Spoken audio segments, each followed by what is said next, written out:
We are talking about one of my favorite topics, something that most neurodivergents struggle with, and that's sensory processing. And we are going to specifically dive into what is sensory processing disorder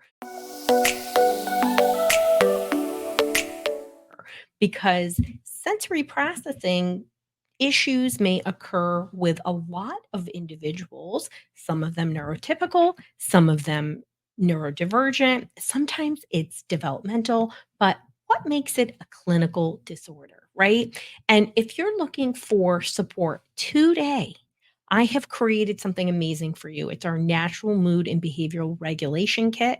You can go to drroseann.com/mood kit, all one word.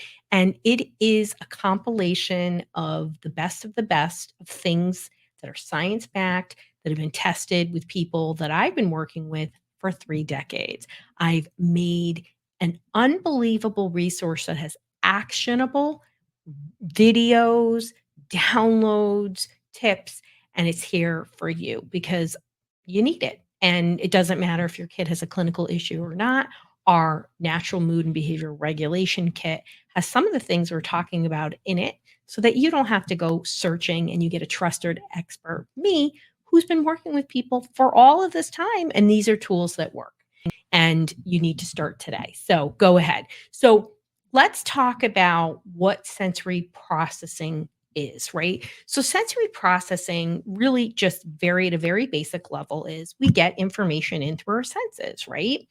Our taste, touch, sound, and when our nervous system is working properly and it's regulated, we are not bothered by these a loud sound, right? Or, somebody rubbing our shoulders. But when it's dysregulated, we can be reactive and we don't have that same ability to what's called modulate that sensory input that is coming in. And for us that have kids with sensory issues, know exactly what I'm talking about. I mean, there were times with Max where we'd be trying to put on his socks and just tears would be rolling down his face. And in his case, it was from Lyme.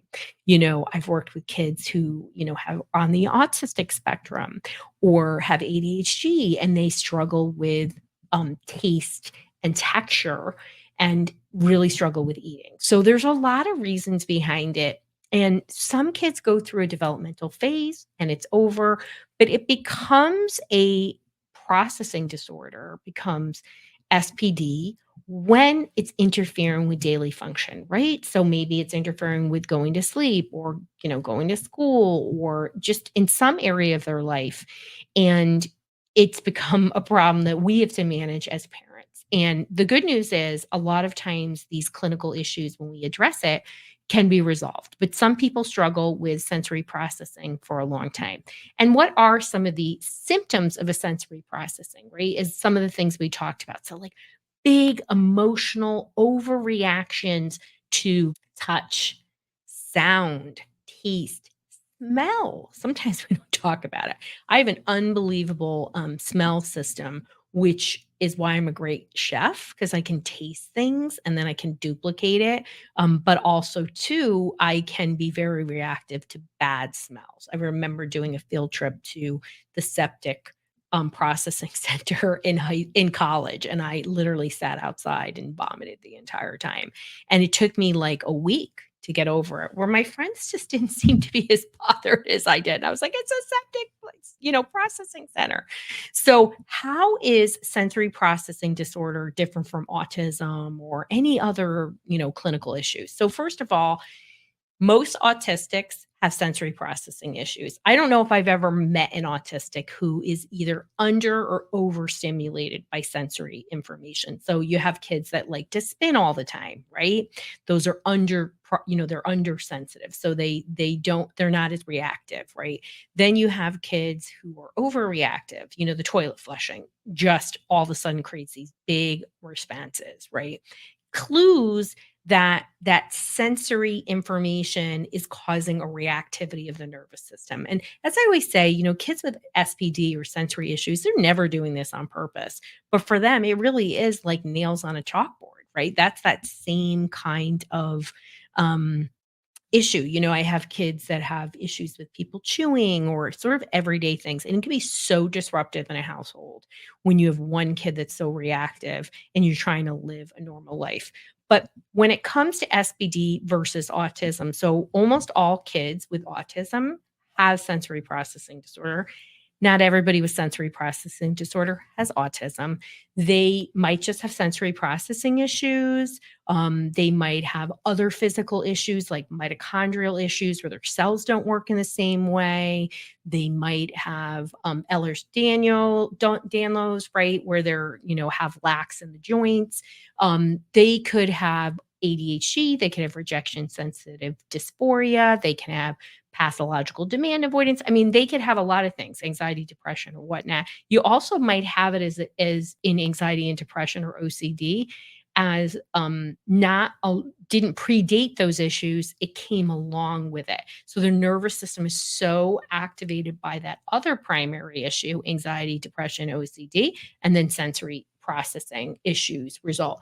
I always see sensory processing issues with PANS and PANDAS. That's why we added it to our COM PEMF. We added a sensory processing component, but they are two different issues. You can have sensory processing disorder and not be autistic.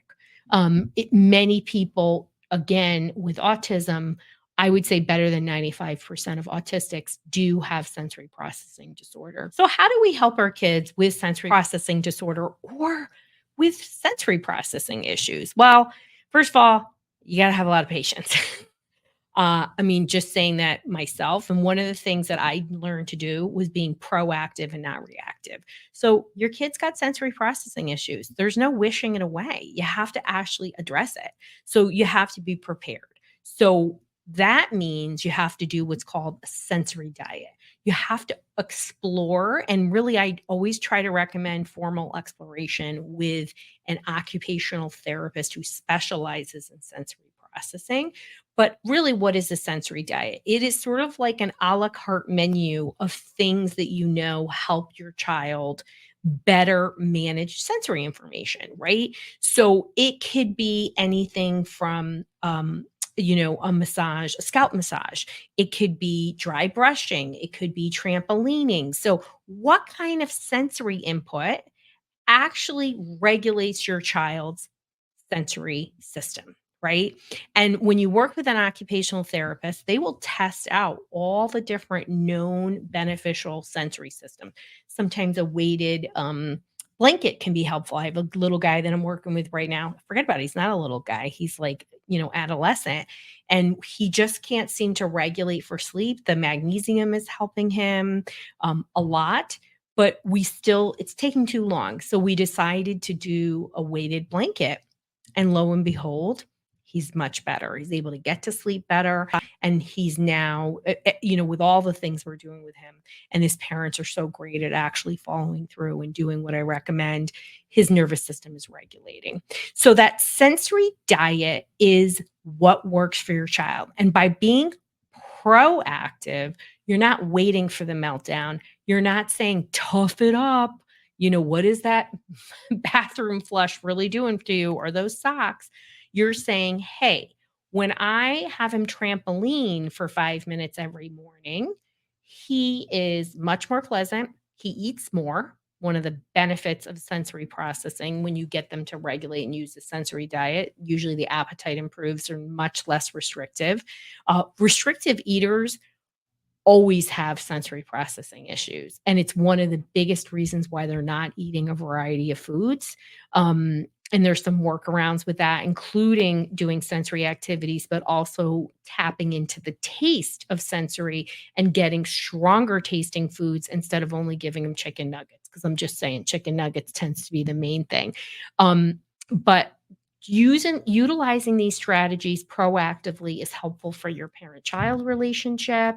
It helps them better identify what works for them, and they're more likely to self-regulate on their own, but also utilize these coping skills. Like, hey, we're going to this birthday party. It gets kind of loud. It's very crowded. What do you think the best thing is to do right now, Becky? Okay.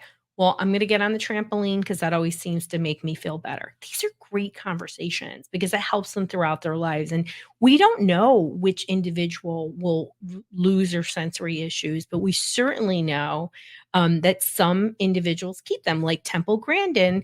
You know, she's one of the most famous autistics on the planet, and she developed all this stuff with sensory, not just for human beings, but for cattle and and sensory systems to help manage cattle. And not that our kids are cattle, but we've learned a lot from her. And so being proactive, utilizing them can help your day and them.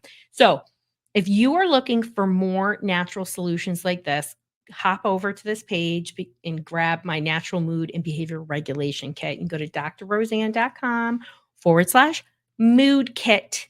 If you're not sure what you need and you want to work one on one with me, you can always go to our solution matcher, and that's just drroseann.com/help.